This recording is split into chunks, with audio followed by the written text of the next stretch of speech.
आजाद nation news, पैनी नजर हर खबर। इत्तेहाद मिल्लत काउंसिल के राष्ट्रीय अध्यक्ष मौलाना तौकीर रजा ने आज अपने निवास स्थान पर प्रेस कॉन्फ्रेंस की, जहां पर उन्होंने मुसलमानों के कई मुद्दों पर बात की। साथ ही बुलडोजर पर मौलाना तौकीर रजा बोले, जिस दिन मुसलमान सड़कों पर उतर जाएगा उस दिन किसी से भी संभलने वाला नहीं है। मोदी सरकार को ये मेरी चेतावनी है। ऐसा लगता है मोदी महाभारत के धृतराष्ट्र हैं। अगर ऐसा ही रहा तो हिंदुस्तान में महाभारत होने से कोई रोक नहीं सकता। देश बंटवारे की ओर जा रहा है। 10 दिन बाद मीटिंग होगी और फिर दिल्ली से जेल भरो आंदोलन होगा, जिसमें सभी शहरों और प्रांतों के लोग आएंगे। आज के माहौल पर मौलाना तौकीर रजा ने प्रेस कॉन्फ्रेंस की और उन्होंने आज के माहौल पर क्या क्या कहा, वह आप पूरी वीडियो देखिए। अब कल से रमज़ान शरीफ का आखिरी अशरा शुरू हो जाएगा और इस बार ईद में अक्षय तृतीया भी शायद उसी दिन है, तो हिंदू मुस्लिम दोनों त्यौहार एक साथ पड़ रहे हैं। ये बहुत अच्छी बात है, खुशी की बात है, अच्छा इसे समझा जाना चाहिए। लेकिन जिस किस्म का हिंदुस्तान में इस वक्त माहौल है, उसको देखते हुए ऐसा लगता है कि फ़िरका परस्त ताकतें या कुछ अलगाववाद में यकीन रखने वाले और एकता और भाईचारे को तोड़ने की कोशिश करने वालों को इससे मौका मिल जाए और वो हमारे मुल्क का और हमारे शहर का माहौल ख़राब करने में कामयाब हो जाए। इसलिए मैं तमाम लोगों से अपील करता हूँ कि अपने मज़हब के मुताबिक, अपनी आस्था के मुताबिक अपने अपने मजहबी जो कार्य हैं उनको अंजाम दें। एक दूसरे पर छीटाकशी नहीं होनी चाहिए और हमारी तरफ से तो हमेशा अल्हम्दुलिल्लाह एकता और भाईचारे का पैगाम दिया गया है। मुट्ठी भर वो लोग हैं जिनके दिलों में नफ़रतों ने घर कर लिया है और मैं आज ये महसूस करता हूँ कि हुक्मरान जमात और आरएसएस, इन लोगों ने जो नफ़रतें फैलाई अपने ज़ाती फ़ायदे के लिए, आज जो लोग बहक गए हैं, जो लोग भटक गए हैं और नफ़रतें जिनके दिलों में घर कर चुकी हैं, वो अब मैं महसूस करता हूँ कि हुकूमत के और अपने आकाओं के कंट्रोल में भी नहीं रहे हैं और इसी वजह से इस किस्म की घटनाएं हो रही हैं। लेकिन उत्तर प्रदेश में अभी मुख्यमंत्री का जो बयान आया है वो काफ़ी स्वागत करने के लायक है और उन्होंने जिस किस्म का फ़ैसला किया और कदम उठाया है, मैं उसकी तारीफ़ करता हूं और मैं उम्मीद करता हूं कि कम से कम हमारे उत्तर प्रदेश का माहौल दुरुस्त रहेगा और इस किस्म की शक्तियां जो शर उठाने की कोशिश कर रही हैं उन पर इस आदेश से लगाम लगेगी। ये हमला करना, दूसरों के धर्म को बुरा कहना, हमें ये सिखाया गया है, कुरान में है लकुम दीनुकुम, तुम्हारा दिन तुम्हारे साथ, मेरा दिन मेरे साथ। हमें ये बताया गया है, हमें ये समझाया गया है, मुसलमान को ये पढ़ाया गया है कि तुम दूसरों के मजहब पर उंगली मत उठाओ कि वो लौटकर तुम्हारे मजहब पर उंगली उठाएं। मैं पूरे दावे के साथ कहता हूं कि आज तक किसी मुसलमान ने हिंदू धर्म के लिए या हिंदू देवी देवताओं के लिए कहीं कोई अभद्र भाषा का प्रयोग नहीं किया है। अगर उसने किया है तो हम उसे सजा देने को तैयार हैं। एक मुझे याद आता है जो उन्होंने जानबूझकर नहीं किया था। एम.एफ. हुसैन जो पेंटर थे, उन्होंने कुछ देवी देवताओं के पेंटिंग्स बनाए थे और हिंदू समाज की दिल आज़ारी हुई थी उससे, तो उन्होंने जानबूझ के दिल आज़ारी की नीयत से नहीं किया था। उन्होंने अपना फ़न कुछ दिखाने की कोशिश की थी, लेकिन उसके बाद उन्हें हिंदुस्तान आना नसीब नहीं हुआ, विदेश में ही मर गए, हिंदुस्तान नहीं आ सके। एक भी मुसलमान अगर आपको ऐसा मिलता है जो मर्यादा पुरुषोत्तम की शान में गुस्ताखी करता है, हनुमान जी की शान में गुस्ताखी करता है, हमें बताइए, हम उसको सजा देंगे। लेकिन रोज़ कुरान पर हमला किया जाता है, रोज़ रसूल आज़म की शान में गुस्ताखी की जाती है। हमारी बर्दाश्त का, हमारे सब्र का पैमाना अब लबरेज हो चुका है। हुकूमत को फैसला करना होगा कि देश में अमन व शांति रहेगी या देश में दंगा फसाद रहेगा। तो ये वायरस लोगों के दिलों में, हुकूमत को चाहिए कि कोई ऐसा एंटी वायरस बनाया जाना चाहिए। ये वायरस इन्होंने ही फैलाया है जो आज हाकिम बने बैठे हैं। इन्होंने जो वायरस फैलाया है, मैं समझता हूँ कि आदित्य योगी नाथ का जो अभी ताज़ा बयान आया है, मैं उसका स्वागत करता हूँ। और मैं ये समझता हूँ कि कम से कम उत्तर प्रदेश में तो वो एंटी वायरस का काम कर रहा है। इस किस्म का एंटी वायरस हुकूमत हिंद को बनाना चाहिए जो ऐसे तत्वों पर कंट्रोल कर सके जो हमारे देश की एकता और अखंडता को तोड़ने का काम करते हैं। वरना फिर हिंदुस्तान को फैसला करना चाहिए कि हिंदू मुस्लिम साथ साथ रहेंगे या अलग अलग रहेंगे। अलग अलग रहेंगे तो दो सगे भाइयों में दीवारें उठाई जाती हैं। फिर हमारे लिए आप बताइए कि हम कहाँ जाएं, किसके पास जाएं, किसके सामने अपना दर्द बयान करें। ना हुकूमत हमारी सुन रही है, ना विपक्ष हमारी बात सुन रही है। हमें कोई जगह दे दो, हम वहाँ चले जाते हैं। या हमारे साथ प्यार मोहब्बत का और इंसानियत का सलूक हमारे साथ रखो, जैसे हम तुम्हारे साथ मोहब्बत का सलूक रखते हैं। यही हमारा भी हक है। हम भी इंसान हैं, आप भी इंसान हैं। इंसानों को इंसानियत के साथ रहना चाहिए। ये जानवरों का तरीक़ा है। मैं देखता हूँ कि आज तो बिल्कुल स्टोन एज, पत्थर युग आ गया है वापस। जिसकी लाठी उसी की भैंस। तलवारें और असलहा और तमंचे लेकर मस्जिद के सामने नारेबाजी की जाती है, उन पर कार्रवाई नहीं होती है। लेकिन मस्जिद में जो रोज़ा अफ्तार के लिए इंतज़ार में अजान के बैठे हुए हैं, उन पर कार्रवाई की जाती है। जो समझौता कराने, मैं समझौता कराने कहीं मुझे दंगे झगड़े का खबर मिलती है, मैं वहाँ जाते हुए डरता हूँ कि इनमें समझौता कराने कैसे जाऊँ।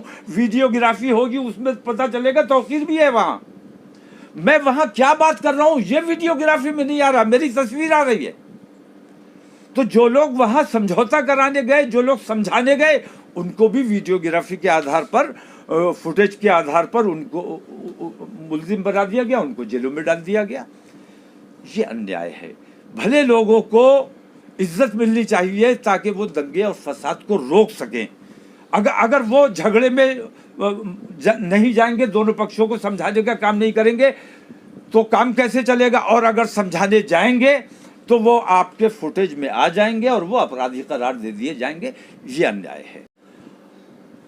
एक तरफा कार्रवाई का अमल जारी रखा और तासुब और नफरत, सबका विकास और सबका साथ कहने भर की बात है। वरना सच्ची बात यह है कि ये एक नारा भर है, असल में इस पर अमल नहीं हो रहा है। इसलिए मैं हुकूमत से मांग ये करता हूँ कि अभी 10 दिन हैं, इन 10 दिनों में अपना तरीक़ाकार दुरुस्त कर लें। वरना हम दिल्ली से इंशाल्लाह ये ऐलान होगा ईद के बाद कि हम देशव्यापी जेल भरो आंदोलन इंशाल्लाह, और उसमें हिंदू मुस्लिम तमाम लोग शामिल होंगे जो अपने देश से प्यार करते हैं। देशव्यापी जेल भरो आंदोलन जिसमें हर ज़िले से, हर सूबे से अपने देश की एकता और भाईचारे में यकीन रखने वाले लोग, और ख़ास तौर से मुसलमान समाज के लोग। क्योंकि जब तुम हमारे साथ रहना नहीं चाहते, हम कहीं जा नहीं सकते, पाकिस्तान हमें कबूल नहीं करेगा, बांग्लादेश हमें कबूल नहीं करेगा, चाइना हमें कबूल नहीं करेगा, हम कहाँ जाएं। हुकूमत हमारी बात सुनेगी नहीं, हमारी बात मानेगी नहीं। कोर्ट में हमें इंसाफ की अब उम्मीद नहीं रही। कोर्ट से जिस किस्म के फैसले आ रहे हैं, मैं देख रहा हूं कि कोर्ट को नज़रअंदाज कर दिया गया है। जुर्म किया है, ऑन दी स्पॉट फैसला हो रहा है। किसी पर इल्ज़ाम लगाया गया, मुजरिम में और मुल्जिम में अंतर होता है, आरोपी और अपराधी में अंतर होता है। तो आरोपी के घर पे बुलडोज़र चला देना ये अन्याय है। इस किस्म के अन्याय अगर इस हुकूमत में होते रहे तो इस देशव्यापी जेल भरो आंदोलन को रोकना हुकूमत के बस की बात नहीं। और जिस दिन मुसलमान सड़कों पर आएगा उस दिन फिर किसी के कब्जे में नहीं आने वाला है, ये समझ लिया जाए। तो मैं हुकूमत को चेतावनी देता हूँ, खास तौर से नरेंद्र मोदी सरकार को मैं चेता देना चाहता हूँ कि अगर उन्होंने अपने इस तरीक़ेकार को फौरी तौर पर दुरुस्त नहीं किया और उनकी खामोशी, तुम सबके प्रधानमंत्री हो, तुम्हारे मुल्क में इस किस्म की बेईमानी हो रही है और तुम खामोश हो, मूक दर्शक बने हुए, अंधे और बहरे बने हुए, ऐसा लगता है तुम महाभारत के धृतराष्ट्र हो। क्या नाम था उनका, वो जो अंधे महाभारत में थे, यही थे। तो धृतराष्ट्र की वजह से ही अगर धृतराष्ट्र अंधे और बहरे न बने रहे होते और वो तमाम बेईमानी न देखते रहे होते तो महाभारत ना हुई होती। और अगर नरेंद्र मोदी धृतराष्ट्र की भूमिका से बाहर नहीं आए तो हिंदुस्तान में भी महाभारत होने से कोई बचा नहीं सकता, क्योंकि आतंकवादियों के हौसले बहुत बुलंद हैं और पुलिस और प्रशासन और हुकूमत का सहयोग उनको बराबर मिल रहा है। ये देश के लिए बहुत घातक और बहुत ख़तरनाक बात है। ख़ास तौर से मैं विपक्ष के बारे में कहना चाहूँगा, केजरीवाल साहब की, अरविंद केजरीवाल हमारे दोस्त हैं, सरकार उनकी है, लेकिन उनका कहना है कि पुलिस मेरे कब्जे में नहीं है, लेकिन प्रशासन आपका है। प्रशासन के बगैर पुलिस कोई एक्शन कैसे ले सकती है? हुकूमत, दिल्ली की हुकूमत की मर्जी और मंशा के बगैर और उनको कॉन्फिडेंस में लिए बगैर अगर कोई वहाँ कार्रवाई की गई है, किसी किस्म की कार्रवाई की जा रही है, तो वो अपराध है। तो हुकूमत अगर खुद अपराध कर रही है तो इससे बड़ा अन्याय और दुर्भाग्य क्या हो सकता है? तो अखिलेश यादव मूक दर्शक बने हुए हैं, अरविंद केजरीवाल ने सारी जिम्मेदारी केंद्र सरकार पर डाल दी है। तो हम अब किसके पास जाएं, कहाँ जाएं, किसके सामने अपने मसाइल रखे हैं? हम इस 36 को घुमाकर 63 बना सकते हैं। एक दूसरे की तरफ मुंह कर लें, एक दूसरे के गम हो और खुशी में शरीक हो, एक भाईचारे का माहौल बने। इससे देश तरक्की करेगा, खुशहाली करेगा। जिस तरह आंकड़ा बड़ा हो रहा है उस तरह हमारे देश के मामलात बड़े होंगे। तो हमारा देश विश्व गुरु बनने की राह पर गामजन है। ऐसे में इस किस्म की छिटपुट घटनाएं जो हो रही हैं, अगर आम हिंदू से मैं ये उम्मीद करता हूँ कि आम हिंदू मुसलमानों को नापसंद नहीं करता है, मुसलमानों से अलहदगी नहीं चाहता है।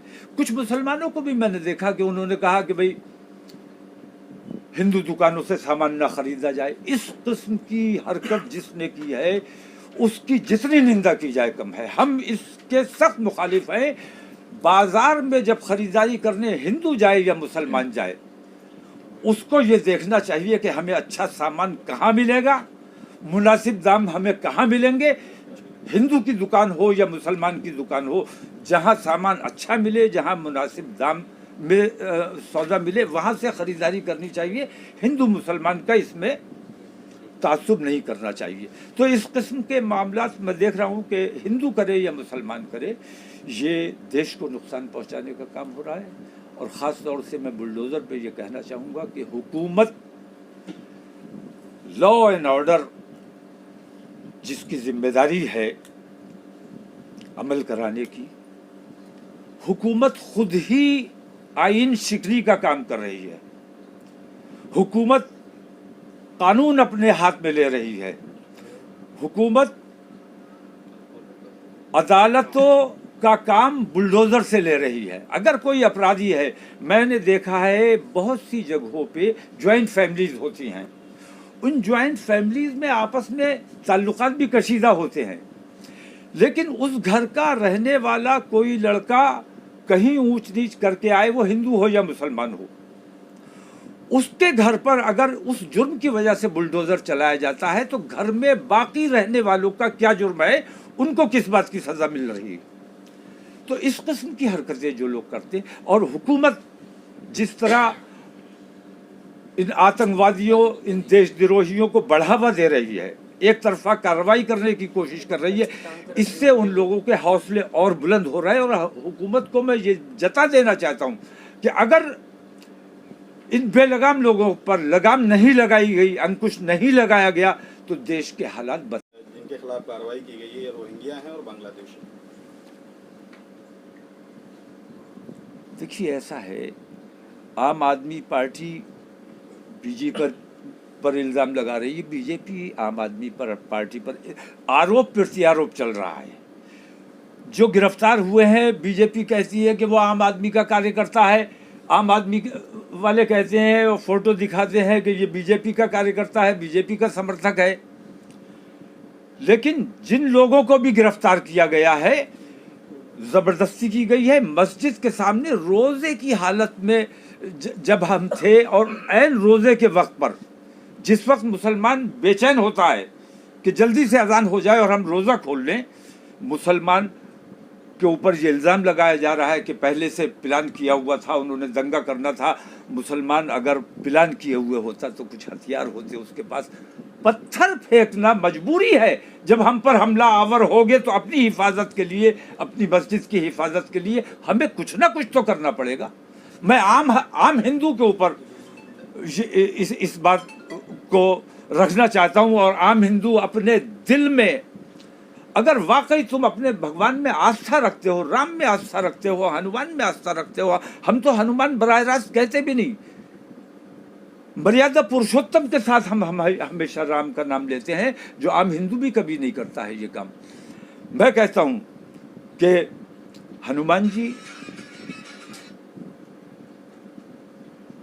हनुमान चालीसा पढ़िए। अपने रब को राजी करना और अल्लाह को गाली देने का मतलब ये है कि मुसलमान को तकलीफ पहुंचाना। लेकिन वो जो अल्लाह को गाली दे रहा है, वो मुसलमान को नुकसान नहीं पहुंचा रहा है, मुसलमान का दिल नहीं दुखा रहा है, बल्कि उससे ज़्यादा वो अपने पैदा करने वाले, अपने मालिक, सर्वोपरि शक्ति को वो गाली दे रहा है।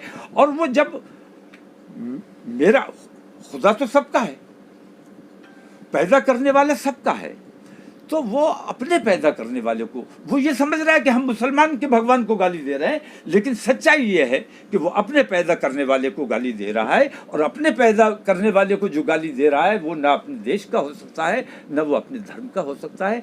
ऐसे अधर्मियों के खिलाफ हुकूमत को सख्त एक्शन लेना चाहिए। अभी ईद के 10 दिन बाकी हैं। इन 10 दिनों में हुकूमत की तरफ से अगर हमें कुछ मुस्बत नज़र आता है तो हम अपना जेल भरो आंदोलन स्थगित करेंगे।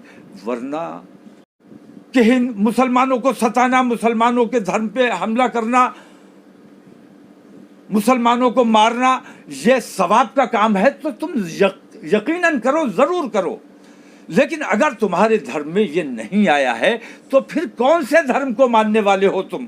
अपने धर्म की मान्यता, अपने धर्म में, तुम्हारे धर्म में क्या ज़रूरी है उस पर गौर करो। अगर मुसलमानों से लड़ाई तुम्हारे धर्म में ज़रूरी है, लड़ो, हम लड़ने को तैयार हैं, हम पिटने को तैयार हैं, कत्ल होने को तैयार हैं। लेकिन हिंदू को ख़ास तौर से ये तय करना चाहिए कि हिंदुत्व उन्हें किस चीज़ की तालीम देता है, उनका धर्म उन्हें किस चीज़ की तालीम देता है। तो पेरेंट्स को मैं अपील करता हूँ कि अपने बच्चों को सच्चा हिंदू, अच्छा हिंदू बनाने की कोशिश करो।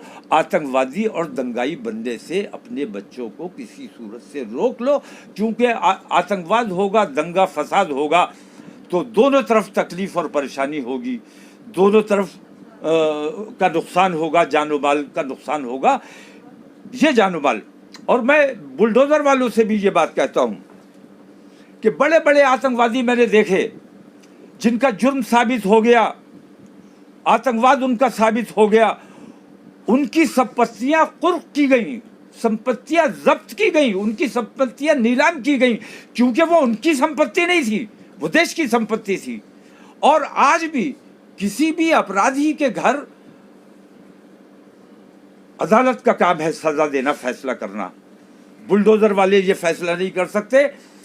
बुलडोजर जो चलता है तो वो देश का नुकसान करता है, देश की संपत्ति को तोड़ने का काम करता है। किसी ने अपराध किया है, उसके घर ने अपराध नहीं किया है, किसी ने अपराध किया है उसे सजा मिलनी चाहिए। उसके घर को तोड़कर उसके घर की क्या खता है? तो किसी के घर पे बुलडोजर चलाने का मतलब यह है कि आप अपने देश पर बुलडोजर चला रहे हैं, और जो देश पर बुलडोजर चला रहा है वो देशद्रोही है और कानून अपने हाथ में ले रहा है, कानून शिकनी कर रहा है, और कानून के खिलाफ जो काम कर रहा है उसके खिलाफ तमाम हिंदू मुसलमानों को मुत्तहिद होकर खड़ा होना चाहिए। पर भरोसा जो मुसलमानों ने किया उसका खमियाजा आज मुसलमानों को भुगतना पड़ रहा है। मैं उत्तर प्रदेश की एकता और अखंडता और देश प्रेम में यकीन रखने वाले तमाम समाजवादी के विधायकों से ये अपील करता हूं कि समाजवादी पार्टी से उन्हें तुरंत इस्तीफा दे देना चाहिए, वरना कल चुनाव आएगा तो तुम मुसलमानों को मुंह दिखाने के लायक नहीं रहोगे। और ख़ास तौर से मैं अपील करूंगा मुसलमान विधायकों से कि वो समाजवादी पार्टी से तुरंत इस्तीफा दें, विधायकी से तुरंत इस्तीफा दें और अपना एहतजाज दर्ज कराएं। और जिस किस्म की बेईमानी हमारे हिंदुस्तान में चल रही है, इस बेईमानी के खिलाफ उनको हमारे साथ खड़ा होना चाहिए। आजाद नेशन न्यूज़, पैनी नज़र, हर खबर।